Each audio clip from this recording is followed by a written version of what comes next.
2020년 12월 17일 토요일 오전 7시 지금 전자시계가 한 22분 빨라요. 22, 3분.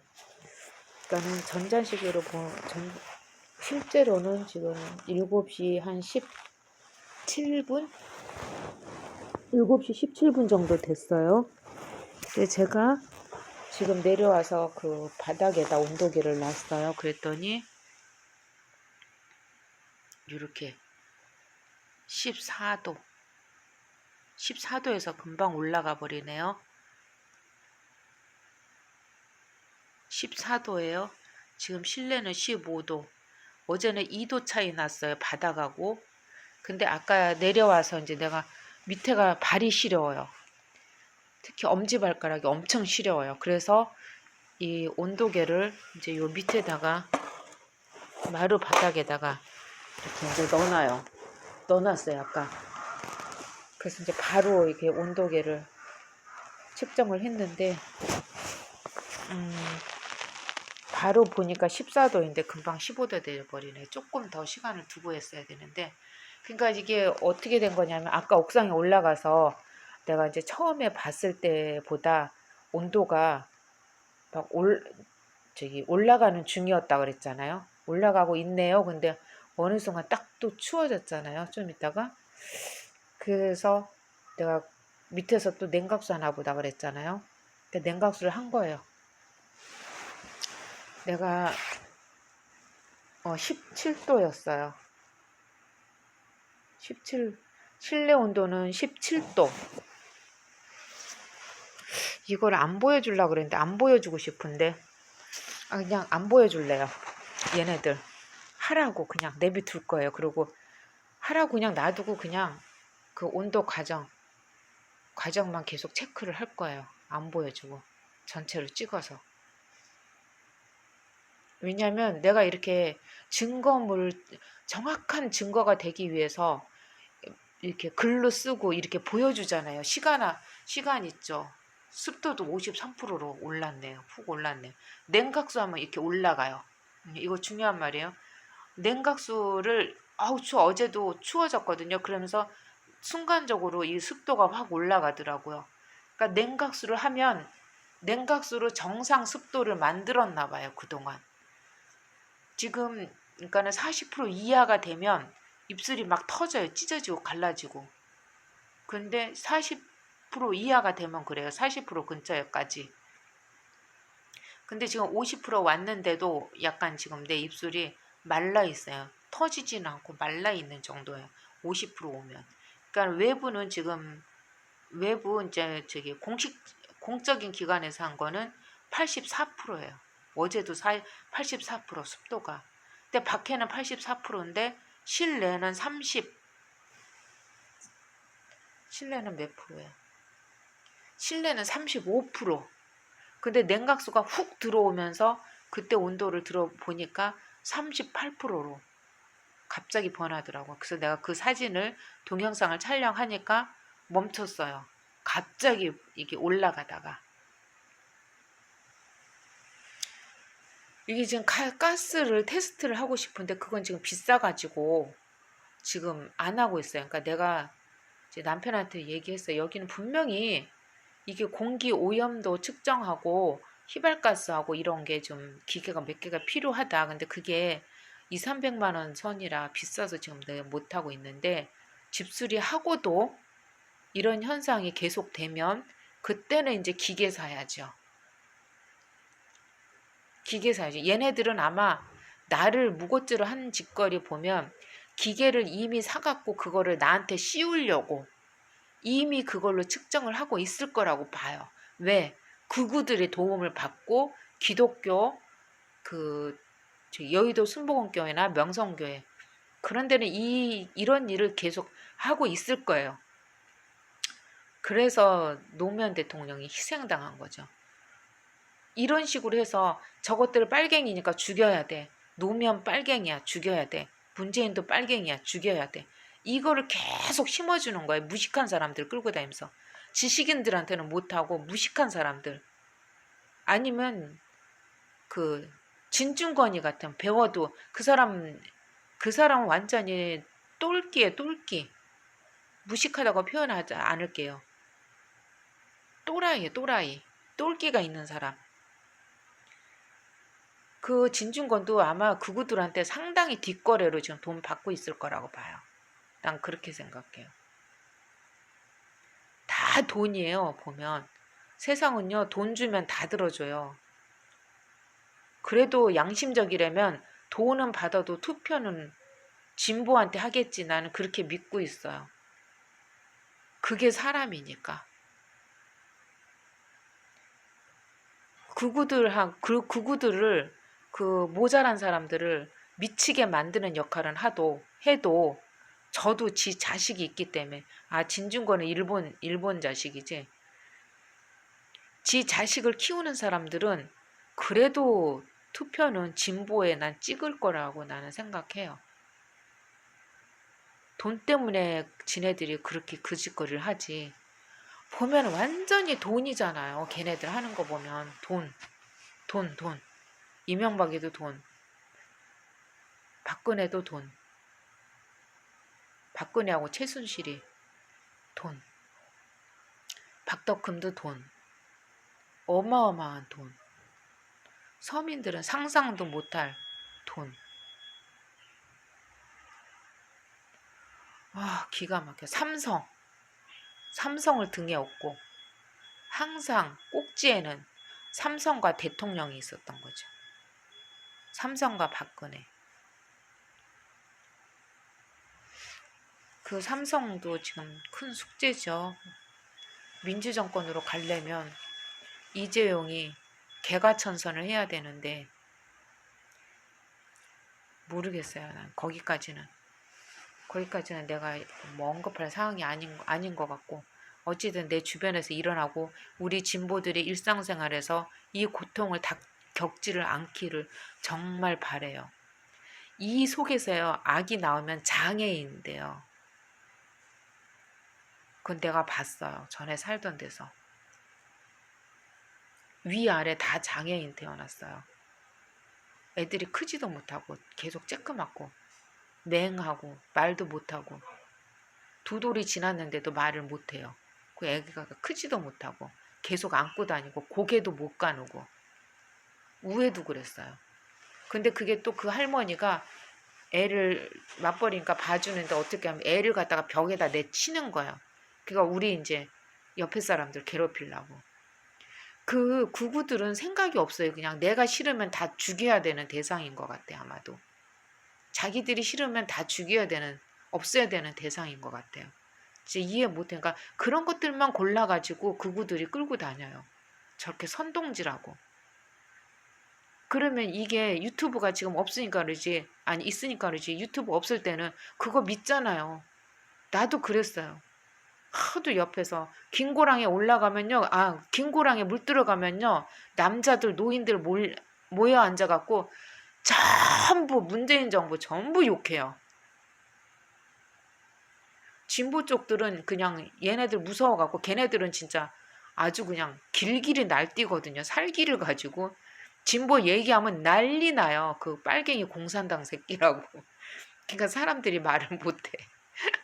진짜 코미디죠. 앉아가지고 막 욕을 하면서 윤석열이를 아주 꼼짝도 못하게 한다 그러고 막 윤석열이를 죄도 없는데 죄인 만들라고 공작 꾸민다 그러고 노인네들 그 수준에서 얘기를 하는데 웃겨요. 남자들, 나이 먹은 남자들. 김고랑 가면은 그런 얘기 많이 들어요. 앞에서 자기들끼리 그러는 거. 심각해. 이 나라가 썩은 게 정말 부패한 게 심각해요. 이거를 고치려면 정말 지금 노령 인구들이 다 죽어야지 그때는 없어지지. 그 전까지는 걔네들을 갖고 노니, 그 노인들을 갖고 노니까 그구들이 악용을 하잖아. 악용을. 돈에 눈이 어두워서. 그러니까 얘네들은 나라를 잘 살게 하고 국민을 보호하고 이런 개념이 없어요. 우리끼리 정권 잡아서 우리끼리 장관들, 국회의원들 우리 돈 벌자. 국민들 피 빨아먹자지. 한마디로 그건 그렇잖아요. 국민들 피 빨자. 근데 지금 정부는 어떻게 해요? 어떻게든지 도와주려고 그러고 나라 걱정하고 우리 깨시민들도 그러잖아요. 깨시민들도 자기가 재산이 갖고 있어도 내 거 가졌어도 안 올라도 좋다 하고 희생하는 사람 많잖아요. 나도 아파트도 있어요. 땅도 있고 남편도 벌어서 시골에 땅 사놓고 쌀이나 잡곡 우리 안 사 먹어요. 그러니까 생활비가 더 안 드는 거예요. 그리고 또 옥상에서 푸성기 내가 또 갖다 먹고 그러니까 나 혼자 먹는 거는 집에서 다 해결돼요. 과일만 사다 먹으면 돼요. 근데 과일도 키워 먹으려니까 얘네들이 과일을 못 달리게 하나도 못 달리게 하죠. 그래서 지금 하우스를 하려고 그러는 거예요. 전부 내가 자급자족 하려고. 옥상에서요 자급자족 하는 거 내가 먹거리는 충분히 나와요. 그러니까 우리는 거의 돈 안 들고도 살 수가 있어요. 경제 아무리 어려워져도 우리는 걱정 없어요. 솔직히 세금만 내면 돼요. 둘이 살기 때문에 전기도 쓸 일이 없어요. 거의. 그리고 얘네들이 지금 등도 다 망가뜨려 갖고 그냥 끈 채로 살아요. 껌껌하게. 이거 놓고 이거 갖고 살아요. 이렇게 부분 등 가지고 후레쉬하고 나도 뭐 막 돌아다니고 뭐 할 일이 없으니까 애들 있으면 뭐 돌아다녀야 되지 뭐 어쩌야 되지 막 그러죠. 그러니까 내가 그래서 아 이게 부처님 민연으로 왔구나. 아 부처님 얘기하니까 또 얘기 나네요. 아까 얘기하다 말았는데 말하다가 새가지고 부처님이 전생에 한 걸 봤는데요. 나는 그거에 굉장히 딜레마에 빠졌어요. 여기 이사 와서 내가 저렇게까지 했을까? 그걸 들은 게 있어서. 근데 나는 그게 참 거슬렀어요. 그래서 나는 그 100만 배 기도한 뒤로 내가 딱 또 깨우친 게 그거였어요. 그때 화두처럼 딱 기도하고 나면요. 이렇게 대화하다가 화두처럼 내가 하는 말에 내가 깜짝 놀라요. 내가 하는 말에 내가 배워요. 처음에는 불교는 과학이다. 제일 처음에 깨달은 말은. 절을 했는데 막 사람들은 그거 절하면 막 대단한 일이 일어날 것처럼 얘기를 하거든요. 근데 막상 해보니까 아무것도 안 변했거든요. 내 마음자리도 하나도 안 변했어요. 내가 이제 생각해보니까 그거는 내가 근본적으로 내가 워낙 착한 사람이라 그런가 보다만 생각하고 계속 관찰을 하는 중이었어요. 지금까지. 그게 진짜 맞나 그러고. 근데 최종적으로 100만 배 우리 딸 고3 때 기도했잖아요. 그때는 딱 내가 화두처럼 나온 말이 내가 해서 받는 거다. 그 말은 일부는 맞지만 일부는 틀리다. 우연히 어떤 악연을 만나가지고 악연이라고도 할 수 없죠. 생판 모르는 남을 만나서 우리가 살다 보면 귀신도 만나고 별의별 거 다 만난다고 그러잖아요. 교통사고 당하듯이 악마를 만나면은 그때부터 악연은 시작이다. 그렇게 내가 얘기를 한 적이 있어요. 근데 내가 한 말도 잊고 살았어요. 절에를 안 다니니까. 안 다닌 지 꽤 됐어요. 중곡동 이사 와서 절에 안 다녀요, 지금. 그런데 그러니까 중곡동이 굉장히 나한테는 악연인 동네, 여기는 올 때가 아니었던 거예요. 내가 동쪽 방향은 안 맞아요. 북쪽. 아니, 동쪽이 아니라 북쪽. 동쪽은 그냥 그저 그렇고. 하여튼 여기 이사 온 뒤로 지금 이렇게 가스에 시달리고 있어요. 근데 그때 그렇게 얘기를 던졌는데 절에 안 다니까 그런 것도 잊어버리고 살았어요. 절도 안 하니까. 그런데 이제 요새 내가 이제 느낀 게 요새 이제 깨달은 게 어제 그 말을 듣고 며칠 전에 어떤 불자라는 게 불자도 막 절에 다니면 지가 대단한 건 줄 알고 뻥치는 사람들 많거든요.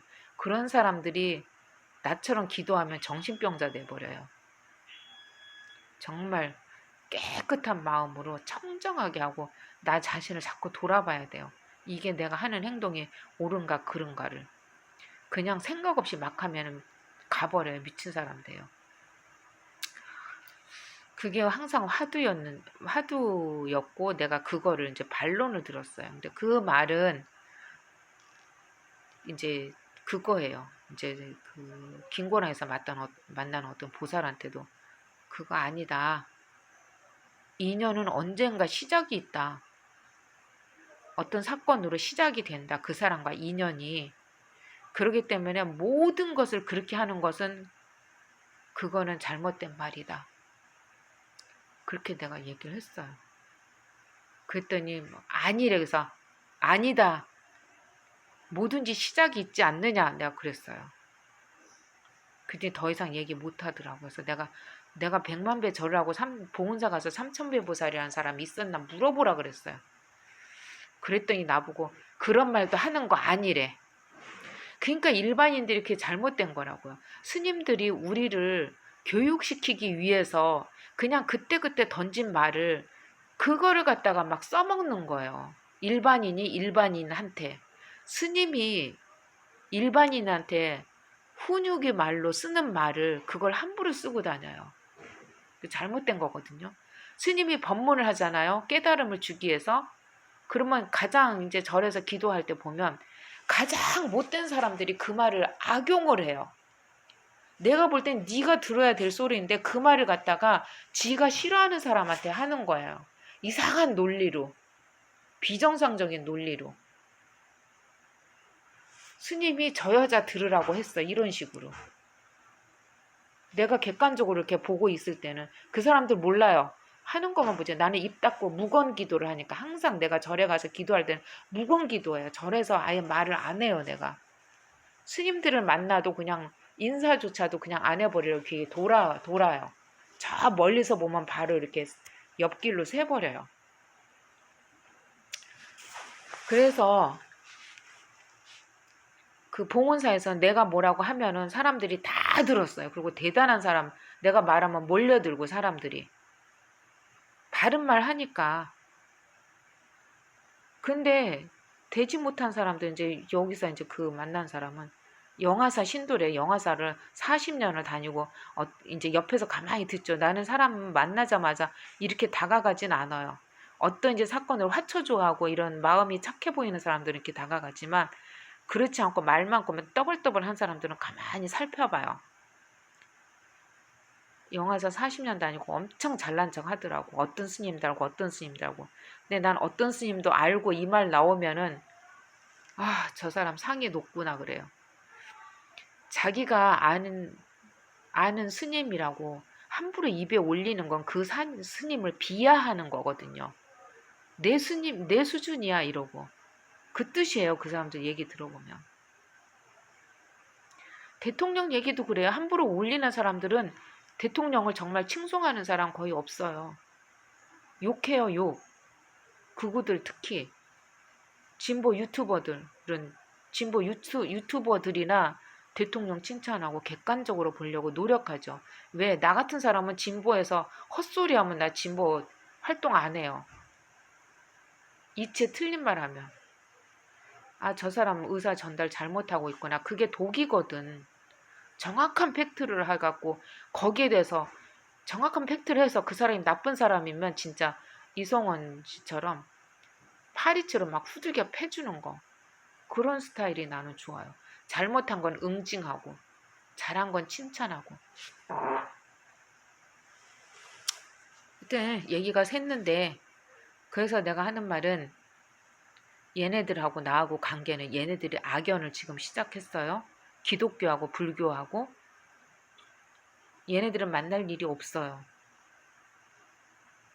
근데 지금 내가 운이 안 좋아서 지금 여기 얘네들한테 걸려들어갖고 지금 교통사고를 당한 거예요. 그러면 얘네들이 교통사고 나서 수습을 제대로 못하면 가만 안 두죠. 나도. 그래서 내가 그 사람들한테 하고 싶은 말이 이사가라고 하고 싶은 사람한테 목까지 넘어오는 말이 있었어요. 당신은 싸대기를 맞고 몸에서 피가 철철 나는데 아무런 보상도 받지 못하고 분풀이도 못하고 피가 철철 나고 일방적으로 맞고 도망가겠냐 그랬어요. 도망가겠냐고 하고 싶은 말이 목까지 올라와요. 근데 할머니들이야. 꼬부랑 할머니들. 막 미는 거에 의지해서 다녀요. 8, 90대 할머니들이. 그러니까는 거기 해오름공원에 와서 놀죠. 근데 그런 말 못 하겠는 거야. 참아. 그렇게 이제 말로 내가 상처를 주면 이제 그게 악연이 되는 거예요. 그게. 지금 내 심정이 그래요. 남들은 나도 남들 보면 그렇게 말은 할 수 있어요. 그래도 난 그렇게 못해. 그냥 이사가 그렇게 나는 생각 없이 무책임하게 그렇게 던지는 말 못해요. 그 사람이 지금 나는 그래요. 얼마나 상처를 받았는데 그거 해결해야지. 왜 가? 난 그렇게 얘기해요. 스타일이. 그렇다고 내가 나쁜 사람은 아니에요. 근데 그 사람 객관적으로 보면 나처럼 하는 사람이 정의로운 사람이고 나처럼 하는 사람들이 선한 사람들이에요.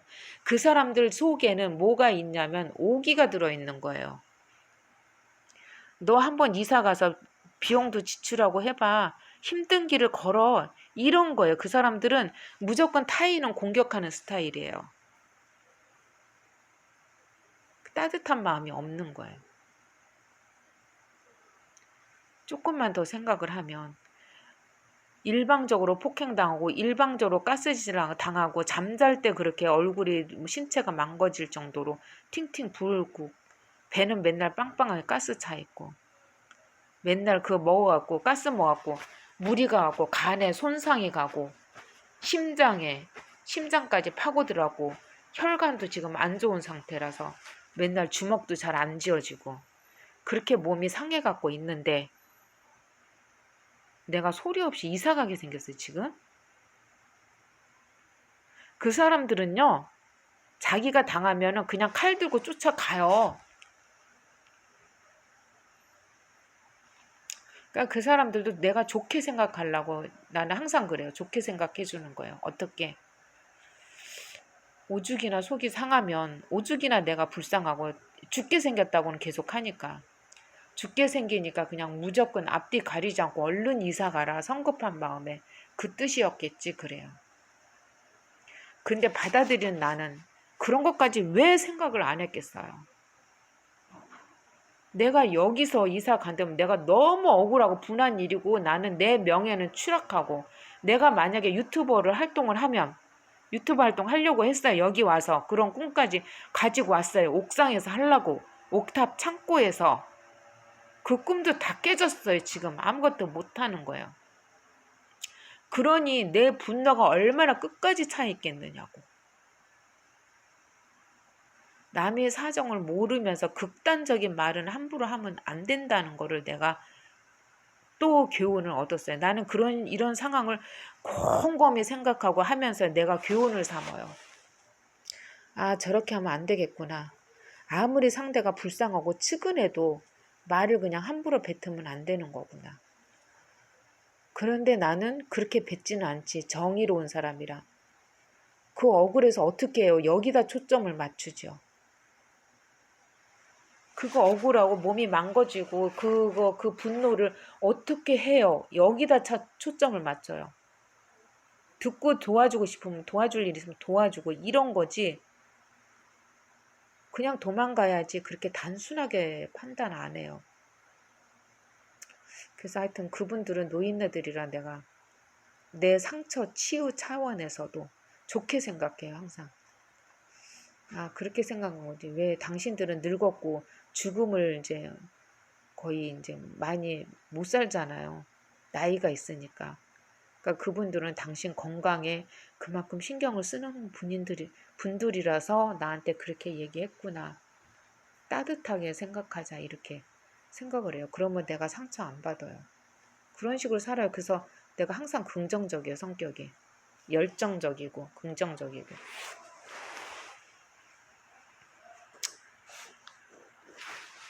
아, 이거 지금은 칼바람이 없어졌는데 한번 봐야 되겠어요. 칼바람 없어졌어요. 지금 15도 조금 넘었어요. 16도. 이거랑 같아졌어요. 칼바람 없어졌어요. 옥상에서 내려왔는데 발끝이 엄지발가락이 막 바늘로 막 막 콕콕콕콕 찌르는 것처럼 막 쑤셨었어요. 엄지발가락이 냉동실에 들어간 거. 그게 정확한 표현이에요. 냉동실에 거기서 막 손 넣어놓고 일을 오래 할 때 있잖아요. 그럴 때 막 손 막 찌르는 통증. 그러니까 얘네들을 이게 과학적인 기구를 놓고 계속 감시하면서 살 수밖에 없어요. 그래서 지금 휘발가스만큼은 어찌됐든 휘발가스가 있어야지 위로 올라오니까. 그리고 휘발가스 테스터기 집안에 갖다 놓고 문 다 닫아버리고 가루질을 하니까 창문 밖으로 닫아버리고 휘발 창문 닫으면 또 휘발가스 하니까 안에다가 창문 닫고 따뜻하게 살려면 휘발가스 테스터기 그거 사다 놓는 수밖에 없어요. 그러니까 이것들은 이미 다 구구들한테 다 제공받았겠죠. 그거 갖다 놓고 그거 이제 지네들이 하는 그거를 재갖고 내가 했다. 나는 이제 그 시간에 이제 올라오니까. 그래서 내가 아마 시간 차이는 있을 것이다 그래요, 내가. 시간 차이 있겠죠. 1분이라도. 시작이 어딘지. 근데 내가 이거 해서 이제 늦게 재겠네요. 얘네들은 지네가 재고 싶을 때 재겠죠. 기계 있으면. 그래서 내가 기계 안 놓는 거예요. 너는 기계 갖고 쟀지. 그거 다 거짓이거든. 이렇게 말하는 수밖에 없어요. 그래서 내가 비싼 기계 살 필요가 없는 거예요. 근데 이제 집수리 다 해놓고는 이제 그때는 사야죠. 나는 생각이 깊어요. 조금 머리는 나빠도 지혜로운 사람이에요. 기도를 많이 해서. 그래서 몸 자체도 건강하고 맑아요. 절을 많이 하면 머리가 맑아지기 때문에 왜 눈빛이 맑으면 머리가 좋다 그러잖아요. 성철 스님도 저기 호랑이 눈이었잖아요. 절을 많이 하셔갖고. 절을 많이 하면 이 머리가 맑아지기 때문에 그 집중력도 잘 생기고 사고의 폭도 굉장히 넓어져요. 그래서 눈이 맑아져요. 그 눈을 보면 그 사람 머리 눈동자가 풀려 있으면은 머리가 맛이 간 거예요. 눈동자가 반짝반짝하면 총기가 살아있는 거예요. 나는 눈이 반짝반짝해요. 힘이 있어요. 기도하고 나면 더 그래요. 그러면 절을 이제 막 작정기도 하고 나면 남편이 내 눈을 보면 무섭대요. 그만큼 반짝반짝해요. 총기 때문에. 근데 지금도 보면 여기 와서 많이 초점이 흐려졌어요. 지금 가스 먹고 막 머리가 이상해갖고. 그래도 이제 그 사우나 가서 보면 총기가 살아나갖고 와요. 가스가 빠져나가니까 어느 정도. 그렇지만 이제 화공약품은 몸속에 들어가 있는 거죠. 가스는 빠져도.